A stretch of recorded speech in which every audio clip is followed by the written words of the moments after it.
Hi, Caleb with Brownells here, and in today's quick tip, I want to talk about one of the gunsmithing tasks that's actually pretty simple, but there are some techniques to it to make it even easier, and it's things like this where there's techniques kind of passed along that just make things a lot easier that a lot of people just don't know about or they have to find out for themselves, and they think, man, why didn't anybody tell me this sooner? And this is one of those things, so I'm telling you this hopefully sooner.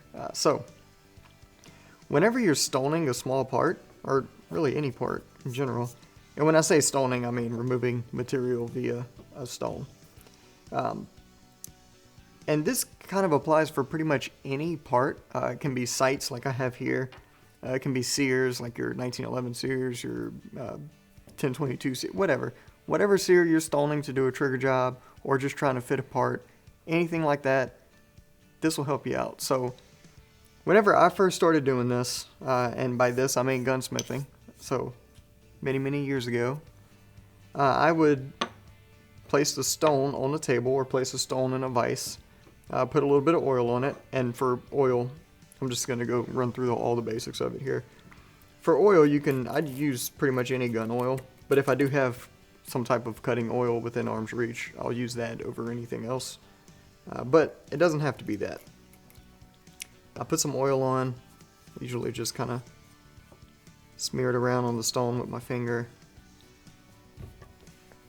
And what I used to do is place the part on a table, or place the stone on a table, and then rub the part on said stone.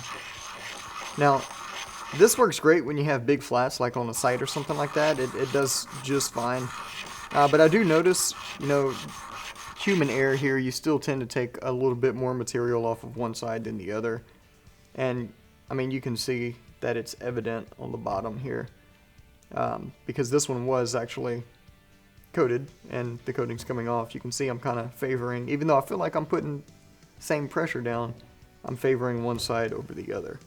Now, to combat this, and this is a technique I learned from a gunsmith, and I try not to use the term master gunsmith a lot because there's a bunch of schools out there that give out master gunsmithing certificates to new graduates. And not that there's anything wrong with that. I know plenty of actual people I would consider to be master gunsmiths with said certificates, but in my mind, a master gunsmith is someone who's been doing it. I'm getting down the rabbit hole here, guys. Anyways, so a gunsmith who actually used to work a lot with South African knife makers, which is kind of weird. It's not weird. I mean, it's a weird crossover, I guess. I don't know. Anyways, you guys are getting me all scatterbrained here. This is your fault. But the point I'm trying to get at is if you take the stone, hold it in your hand, and then apply whatever part against it, it's your body's kind of like natural tendency. I'm sure there's some kind of like special term for that, to push the flats against each other. And when I first saw him doing this, I was like, what is this guy doing? Like, put it on a flat surface so you can get a flat surface. But this hand pushing against this hand, even if you're doing smaller things like sear engagement surfaces for trigger jobs and all that other stuff, it's your body kind of keeps the flats against the flats with even pressure. And I know this is one of those things you may be watching this video being like, man, this is the dumbest video I've ever seen. But you guys who actually do this a lot will be like, man, that's genius. And maybe you already knew it. Awesome for you. Maybe you didn't. Hopefully this helps you out in the future.